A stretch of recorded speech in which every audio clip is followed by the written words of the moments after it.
नमस्कार विद्यार्थी मित्रांनो आणि टेक प्रेमींनो.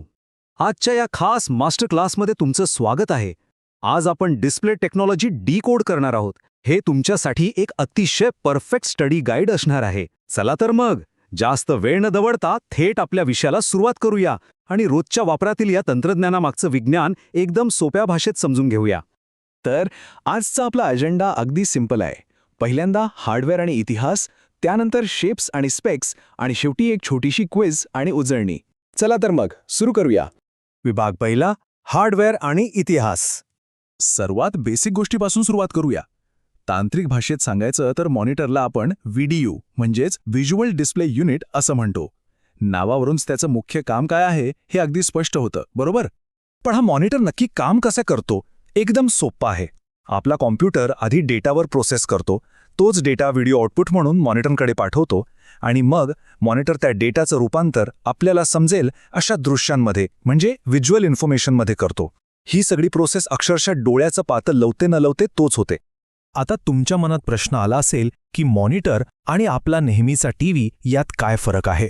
तर मुख्य फरक हा आहे की मॉनिटर हाय रिझोल्यूशन आउटपुट देतो, पण टीव्ही सारखा इनबिल्ट ट्यूनर त्याच्यात नसतो. त्यामुळे रिमोट घेऊन चॅनल बदलणं मॉनिटरवर शक्य नसतं. हा एक अतिशय महत्त्वाचा तांत्रिक फरक आहे जो प्रत्येक टेक विद्यार्थ्याला माहिती असायलाच हवा. स्क्रीनच्या अगदी आत डोकावून पाहिलं तर आपल्याला पिक्सेल्स नावाची भन्नाट गोष्ट दिसेल. पिक्सेल म्हणजे काय? तर स्क्रीनवरचा सर्वात लहानात लहान बिंदू. असे लाखो सूक्ष्म पिक्सेल्स एकत्र येतात तेव्हा कुठे एखादं संपूर्ण चित्र तयार होतं. हाच आपल्या डिजिटल इमेजेसचा खरा पाया आहे. या पिक्सेल्सवरूनच पुढची संकल्पना येते, ती म्हणजे रिझोल्यूशन. रिझोल्यूशन म्हणजे थोडक्यात काय?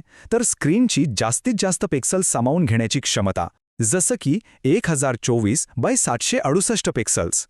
सोप्या भाषेत सांगायचं तर स्क्रीनवर जेवढे जास्त पिक्सेल्स तेवढी तुमची इमेज जास्त क्लिअर, शार्प आणि एकदम क्रिस्प. हे सगळं प्रत्यक्षात कसं दिसतं ते पाहूया. जेव्हा आपण अजून सूक्ष्म पातळीवर जातो तेव्हा लाल, हिरवे आणि निळे सब पिक्सेल्स एकत्र येऊन कसं काम करतात ते समजतं. हेच त्या लखलखीत स्क्रीनमागचं खरं रहस्य आहे, जे प्रत्येक रंगाला अगदी जिवंत करतं. आजचं हे मॉडर्न हार्डवेअर कसं तयार झालं हे समजून घेण्यासाठी हा पूर्ण कालपट पाहणं मस्ट आहे.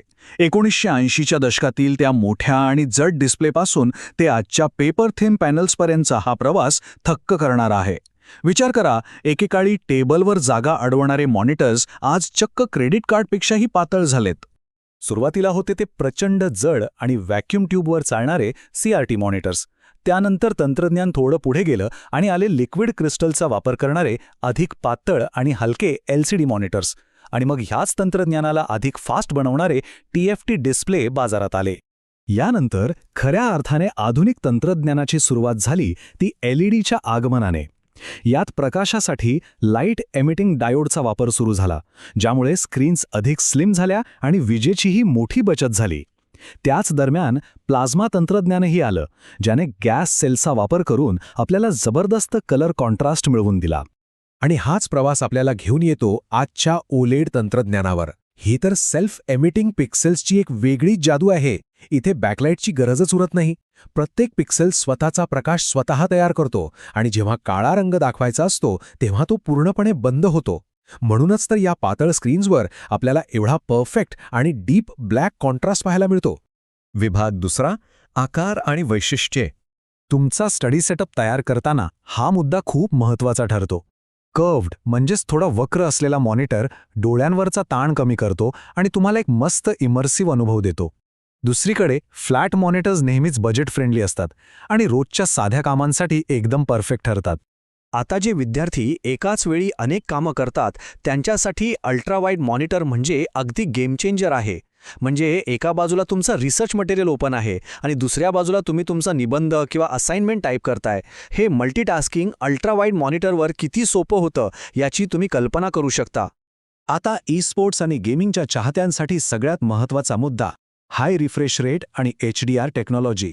144 हर्ट्झपासून ते थेट अतिशय वेगवान 360 हर्ट्झपर्यंतचा रिफ्रेश रेट आणि सोबत 1 अब्जाहून अधिक रंग दाखवणारं HDR, ज्यामुळे तुमचा गेमिंग अनुभव एवढा स्मूथ आणि रिअलिस्टिक होतो की विचारूच नका.